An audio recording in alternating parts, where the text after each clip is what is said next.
Here today, Mesadot Skincare channel at Sabay ka chu. Ole tunchu ma chuanin active ingredients la bertazing ami tila kan soi so lawang retinol chungchang soi ve thungang o khongena top flame lewen sakdon nia retinol hi chi sang sang oma retinol hi vitamin A achanga an siamania vitamin A changa an derive ania sap chong takin o retinol hi vitamin A changa kan mu ania chuin retinol hi chi sang sang om vea chute chu ming han soi ma saila retinal palmitate dan tia hi amile bera enge I retinol dang te angin at thok ve pup lawa irritation te siam ve pup lawa amile bera chu retinol palmitate po hi an mangna sa skincare a hianin adot le chuan retinol dehyde om le hi retinol aina chak vele shet thunga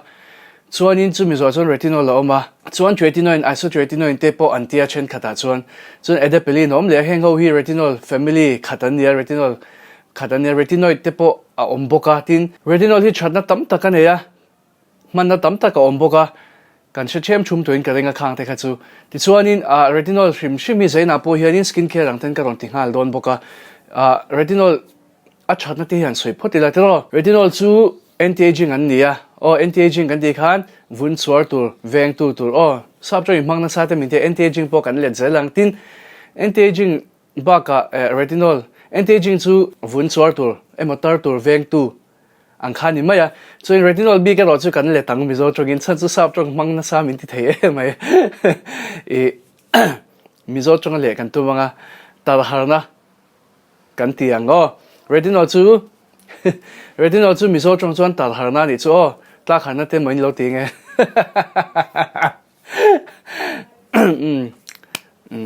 ril do diklautlat in ngai to ka sia chuanin retinol chu tar harna mizo chuan tar harna kan tiang seina po hian zeina po hianin tar harna kan ron mangdon ni a chungchang te kan ron soivel don ani ti chuanin he tar harna hi awa diklo tak ti chuan he tar harna hi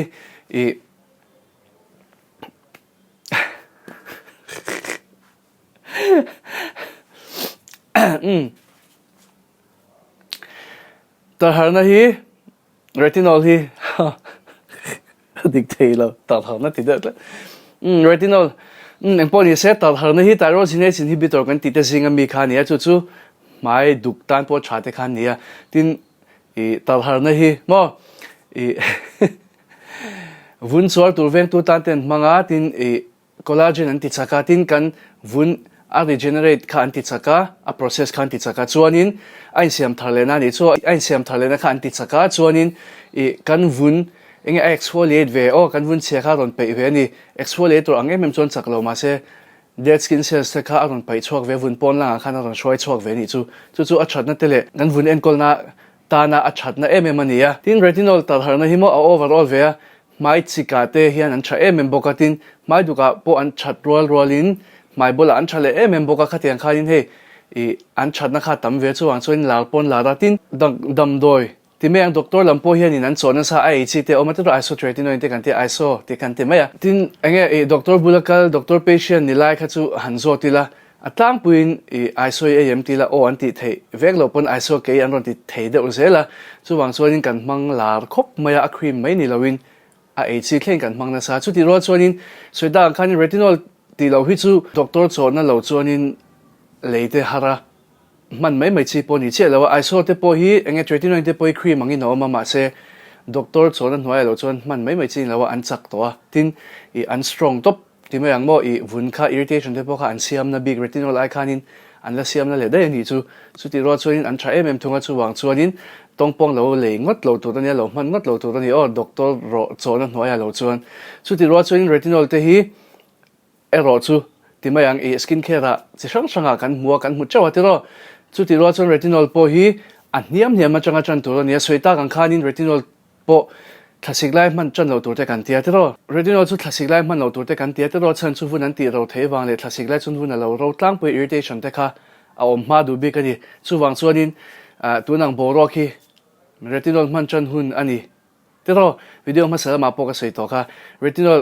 man chan hun takania kan borok kan hnonga retinol irritation te kha atlem ve theini khatiang borok alo hnona vun rolu tuk tur te po kha alo kan bo ro khanin alo veng ve theya chu retinol man chan hun tak kania tu nang kan bo ro khi chuanin retinol chu soita ang khani aniam niam atangin chan tur nia 0.1% oma 0.15% te po ma 0.25 te om le boka khatiang khanin I aniam niam atanga chan chawa te kal chobek bek tur nia chuti ro chuanin aniam hi ka mangranga asa ka in son toron ti mai chi po khani che chuang lawa 0.25 mo 0.1 te lo mang rang thei ta ni ibuna khani ilo ngei em mai lo that puya 1% ka kai du to han ti ngot kha afu ber chuang lawa mo ibun khana zo chuang lo mai the ni chuwang chuanin 0.1 i mang chuan 0.2 mo 0.15 te mo ti khan kal chola chu mi zo chuan 1% te poi man the hun omang chu ti ro chuanin soida ang khanin retinol hi effective kan ti rolin alan chwa hun hi a result lan chwa hun hi huna du ve o kar te kan ti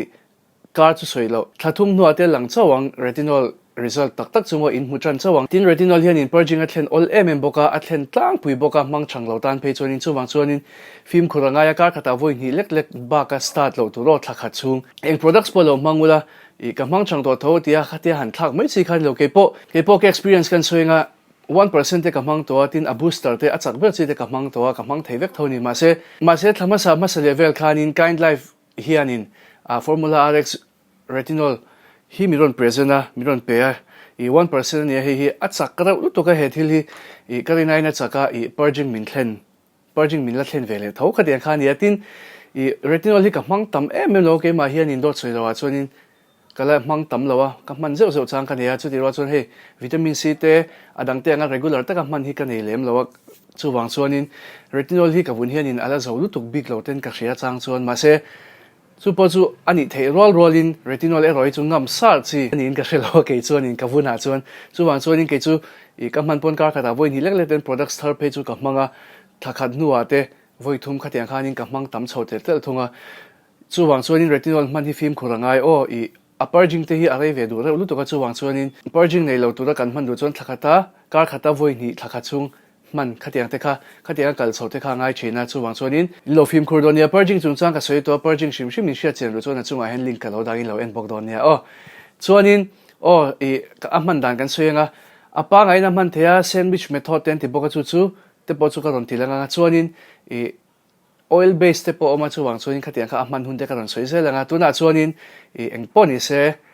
voinile enga chuana mai te kala philo tuna retinol skin care kan tianga chuanin soi kan la soi kim lo te po skin care ti pen kan soi zelanga reil tuk palan ma sabera chuanin dan naranin mo ngai te tein double cleanse ka ti dona ma se na chuanin products pani ka mang don lawa foxtail the daily duet hydrating cleanser ka ron mang dona he face wash double cleanse na voi ni manin chu amman dan te po ka ron tilang pani se avoi khatna chuanin ti hian mai ro lain mo in makeup man lai in makeup te po kha mo in makeup chunga khan te in mang to panga sunscreen te po in lo mang the makeup te po ni la in lo mang the ti an ro lain ti an in noyang in mai mai ro lain face wash khan te in noi to panga in mai kha chuan in emulsify ang chu 20 hunga in kuta in makeup te in sunscreen te kha in noi fai don ni chu ta ka ma hian tui ka da going to sunscreen che ka manga enge sunscreen rong na yang chi po ka mang lawa mo CC cream ang chi kha ti hian ka phi fa nga chon hei voi khat ka mang non liang foxtail face wash chon double cleanser hen voi hi na chu ka don tilang to khelo nga voi hi ka mang ti khain lo she don nia ka ti lan lo wang khan mang lo tura mi lo ngai de ngo tang voi hi ka mang ka double cleanser ta ti khanin ka mai la hu de la ka retinol chung chang khate man soi belela aman pol thei chi te man pol thei lo chi te ro BHA te man pol thei lo wa vitamin C ne man pol thei lo boka chuanin arbutin te po man pol thei lo wa glutathione te licorice root extract te po hianin man pol thei lo ni kojic acid te po man pol thei chuang lo wa chu chin lo she don nia chuanin actives b ka ni ta chuanin hyaluronic acid te niacinamide te man pol thei a chuanin tranexamic acid po man pol theya chu ti ro chuin hemi te pathuma hianin antinan hyaluronic acid sara mo niacinamide ta mo tranexamic acid ta khan vitamin C te mo BHA te mo lo om pol ta se lo in kop ta se retinol ne na man chi lo a man kop chi lo chu chin lo shatang don ya chuin retinol man don reng hian skin care point lo ti theya niacinamide te point lo mang the in hnak ro thapanga mai ro rap nuai retinol in mang don nia tin retinol rang chu sana man tur ania zeina po hianin ka mang dona chuanin chuna poimo lutuk sunscreen uluk fashion apply to or reapply po ti thlap to rani achan chu retinol kaman na salu tu ka wa ange I chen khara chuanin kan man thiam lo wang khanin ka thu zokin ka sherte kan ti china te ro retinol kan man khan achan chu kan vun kha lo exfoliate ve kan pigment ka akan duk akan ange ki kan mai du ka kha I pon la kha na ron da chhuak ve tel theya kha aduk lo lan chiang pha na te phani ani ve theya chu ti ro chuanin engpo ni se sunscreen man tha tanga ya retinol in man zan chon atu ka poni sa do tam su tin I lower calci te kan ni phei chuan mo emo fe chi kan ni phei chuan retinol hi I Saturday le Sunday zana te mo mangula tin in fe lo don tu ka pianga zo kan ni chu in fe lo don tu ka pianga khanin zana in fe lo do ka soi thiam lo zo etinan nak tu ka lo fe lo don tawla zai na ngai mana in mang don ni chu chuanin in rin ni zana te mo choli zana te han mang le tawla ni sa in do tam tu don lo ni ya khan mo khami zana kha in mang don nia ka soi om se chin sha thiam mai ka ringa chuanin tuna khanin hydrating cleanser ka don manga amail boka tin enge a hydrate pa ka vun ro rup te kha siam lo chu ka dune me mani chan chu retinol man don hi chuan skin care dangi mail de ulek se strong lu tukang chi te po kha mangwak lo ila chan chu vun kha irritation te kha apek bel cha the wang khanin vun kha ulu ke me mangai ni coming serum lampang te po mang tel thela du thu samania ti chuanin ka mai ro ta a retinol hi aman dan kan suile photanga soita kan khanin serum zo aman theya niacinamide te hyaluronic acid serum zo te man theya toner po man tel the thawa mai kha ro rap tu don man don khan thunga na retinol stage ha chuan mai ngak rawang o chuan retinol in man zo po tlem in ngak dewanga in ngak ro dewanga chuan moisturizer in hoyang chuan in sensitive emo vuna irritation of mashim shim chintan khan sandwich method an te chu se na hian ron apply katuma kamanga kan soyanga sandwich method kan manga chuan in a begin ordinary te minimalist retinol hi amom tiro chuwang chuan heng ho hi facial oil ang type man hi apoimo ainge afu de ber mai thei achan chu I an mom ma serum stage ha mangila an blending chung kha reilu to ka po ordinary ka man lai chuan serum stage ha tho ka manga ma se nu de ya ka che chuaka facial oil anga lo man meka a theilu tuk thawa I moisturizer chunga chuan wi sa tha do make experience kan share le lok chunga retinol ka man tira enge ordinary retinol ka mana ka experience chu achan chu mom ema wang khan tiro ordinary mang to chon kan shiat ka ringa I amom ema wang khan I mai po kha tle hlu theini I oil base khani to box ya squalane oil te khatela oil base khani box ya amom khop me chorin zana hianin kan skin care zo hi retinol hi ka mangani chu chon moisturizer po kala apply lo chan chu retinol kha insedel se oil base te ni box ya tlemin han vuna han insedel se chon moisturizer ka hnoyang ti khan kanita tiang khan ri ru kha kapua I dark arts and vel kha khati khan kom to ni chon in leng hi kan ne ya ruma ko ma ka chuak lok lo chuan nu de ka chuak in leng hi kan lo ne chuan kan in leng nu khanin engwa po in zon ma salo khan workout lo min ti regota ri lu ta chuan nui chu sa du lo lu tu ka ma se nui kha chu asa tho na chungin chungil da ka chuan sa lu tuk lo ai chi rom ang reng topa I khatianga retinol lo man kamo ma se amom ema wang khanin workout zo lim te po kha kan ang ani chu tiang vel chu ni ya workout zo lim thlan tla mai mom tle lu ang vel khan min lo ngai de ya ma se an se lo kha chu poi chuang lo ordinary retinol ka ron soifia na te po ni ngal nge se amom ve ni mom cha ve ni kha facial oil angin sana moisturizer zo point mang thei chuanin sei na hianin soita kan khanin sandwich method ka ron mang dona chuwang chuanin toner ka mang masale beranga toner apo hianin calming toner ka mang dona green tea le cucumber ardui ni mami kha ka manga hi ka du topa in share ka ring ka soina sa ta oil free box hi calming box hi ni chuanin sandwich method chuanin chuwi main requil po refining serum 5% niacinamide ka mang le don ni niacinamide le retinol thatna deu chu niacinamide hi chu calming te wound repairing te nia skin barrier te po an protect ka an veng hima an repair boka chuanin soothing an ni boka mo wound lo ti calm tu an ni an na thoshim shim soothing te calming te nia chu retinol te kan lo mangta retinol chak tak te kan lo mangta khami wound irritation na sel tu te kha an lo vo dai ve ni chu an lo vong dai ve an lo kam ve soothing khan lo pe ve ni zena hianin requil ka ron manga foxel ka mang zo to kala restock che lo kala restock man lo alo thang me ka kala dong man lo chuwang chuanin requil ka mang requil poi ka du lu tuk thawa chuanin tuna hianin ka mai ka ngak ro le ta moisturizer ka mangang don ni sandwich method chuanin moisturizer retinol moisturizer lo ka le don ani i kan chil nan don ni chu retinol kha alaya kan danga chu achan chu irritation retinol kha alonga man kha chuanin vun chen kata sensitive tan pe chuan irritation de kha siama ya chu wang chuanin enge direct ka vuna lu pop eye moisturizer la han noi ma saka chuanin achunga retinol mana chuan moisturizer hnoi le khanin enge vuna direct ka alu zulut pop tur chaklu tuk tur kha lo veng ve moisturizer de khan lo control ve chu vuna khanin enge i vun chak lo de te tan pe chuanin kan lo mang ve theya kan lo zo ve thei ni chu ro retinol kha kan lo mang ve thei ni chu khatiang method khan sandwich method khan so in retinol hi soita kan khanin rai lai te no te nu te pelai tan te aman thei lo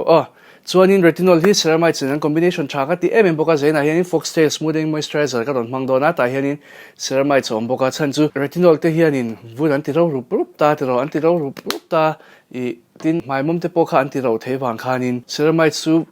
barrier repair an nia vun an ti nonga anti hydrate vun ro ta nan cha vun retinol khatiang na tho chak pui lo kam tu le kan vun ti ro rup tu la ka tang te khan min venga chu ka du na mania ceramide retinol combination himo moisturizer ti khan ka mang ma sa adu tan chuan moisturizer mang ma sa lawin ti khan retinol kha in manga chuan chunga moisturizer mang mai don ya sandwich method ka mamo lawe in ti chuan in sandwich method a chuan ti han moisturizer ka ma tem ka in ngak ro de wanga retinol ka mang le mai don ani chuan in chu mi chum chuan haro chum chuan in retinol hrim shima hi I soita kan khanin han basangam hor chini lo rolin a thasiya tero mana cha kombok sia an thote a results te hi a tharul tu ka chuwang chuanin a hniam bela tang khan lo chanula tin voile khata thak hal pop lo khanin mangve de rangula a hniam te po khamo mangve de rangula chuanin I bur thum te mangola chum so in kai chang thlek don nia chuan soita kan khanin retinol hrim shimi chu thlathum chunga man zo tur ten ti china bikin ordinary retinol te phe kha chu drop ania chin kan hong tho atero chuwang chuanin man zowat khangai thina ma se India hianin products thade de on ne ka du de pathum retinol products ka du de pathum brand sami ka ron soitel hal dona ma sabera chuanin foxtail ania zena he ka mang don nge foxtail retinol hi ka du pam chi nia a pam chi chu oxidize thailo ba ka retinol poi oxidize mal tu kania vitamin C te ang thoin oxidize mal du ka chuwang chuanin film khoranga ya a seram chi kan mangani pon nisa lakachang kan ven himangai chuanin abur film chi ningat pe chuanin thukro bo dei ro diang vel chuni chuwang chuanin thima timela he dai khema da dei ro chuanin foxtail hei pampania oxidize thailo tila kan soi swal lek mai thema se oxidize har thunga pam phi chu chuanin enge thathum chu man zo nge tur ti kha om ve lo pam ma hi chuan ma se chu ti ro chuin product se chu thasom pani kum khat chung tala man zo hi chu adu thu samania chu ti ro chuin an expiry date chu ahla de thawa chuwang chuanin chu ti ro chuin an expiry date chu kumthum an siama tang kumthum nu de te khani vele thawa chuwang chuanin oxidize lem no hi chuanin mana poila wa pam chi tengat phe chu mo aman reng theni chuan he foxtail ani he 0.15% ya beginner tan a safe hi foxtail retinol hi beginner tan chon ka recommend topa chuanin requil hi omle tan 0.1% ni he poi beginner friendly chu ani rolin he achak ve de hlek tin oil free de ni boka achak ve ka ti ke ma chuanin mo chumiom zia chu vun ati ro khatiang vun ti ro chiang khanin he athokna foxtail chu anwani poina beginner tan po zantin man theyanga an siam khania chuwang chuan amail fe zo ka chu ti ro chuanin ka suggest song lo zantin man chu kar khata voi ni lek in lo sa donia foxtail in mang doni pon chuan pathumna chuin the formula RX retinol hi nia renaissance retinol antikhera hi gentle retinol complex serum ten tia ataka hi chuanin abura hi chuanin mo he po hi effective takani he purging min thlen tu khania la effect enge chak veu tak chu ni ke ma chuanin mo 1% dei ni boka retinol ba ka henin retinol derivatives bakuchol te pon mangtela chuwang chuanin retinol chi sang kha an mang the ma he ta hianin achak veu ma se 1% mang thei to chin chuanin in mang thei tho me theya ma se soita ang khanin beginner engpo mangila beginner kan ni chuwang chuanin kar khata voi ni thakha chunga man kha angai selo chuwang chuanin tong pong man pop chi ni cholo 1% ka mang thei to khomo zantin kan mang teng hal top chi kha ani chuang lo retinol hi chu tin brand strang hianin an formula dan te an siam dan te an lo wang hianin a begin retinol hi chu basangam hor lo tur khati kha o ya ka mai ro ta boka tuna chuanin foxtail retinol kha mang don hey cream type ania oily skin tan chuan mo irritation nei lo tan chuanin ti mai an or irritation te omwak lo tan chuan hey cream type ani to wangin in man thei mai ka ringa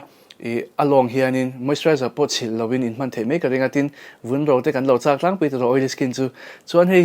hi man tamangai lo retinol shim hi mo p size an tia mo chana badam mo chana ang tia velek me chwa man mai dur khan tia chuan retinol hianin rim an ve shim ama natural rim hi foxtail ate po hianin perfume an hmang lo ama natural rim top kin manga retinol rim hi rim tui lo ti do de po khain min ka sia ma se retinol ama shim mai rim hi a strong ve do hlet khina chuang chuanin rim chen ti panom thawa te ro enge rim ngai na jong te nang lova ti khan ka hmang zowa foxtail retinol chu tuna retinol pathum ka du ho ka ron soilan foxtail te formula rx requil te hi fragrance om lo vek o an retinol a hianin fragrance om lo veka chu ka du ne man ni boka than chu fragrance kan lo allergic pe chuan retinol kha irritation kha sang bok sia chuwang chuanin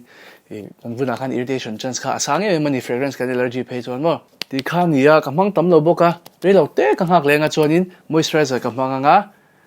chu sandwich method kan zona ani don ani suida ang khanin retinol hi sandwich method ta man du lo pon a man thei thawa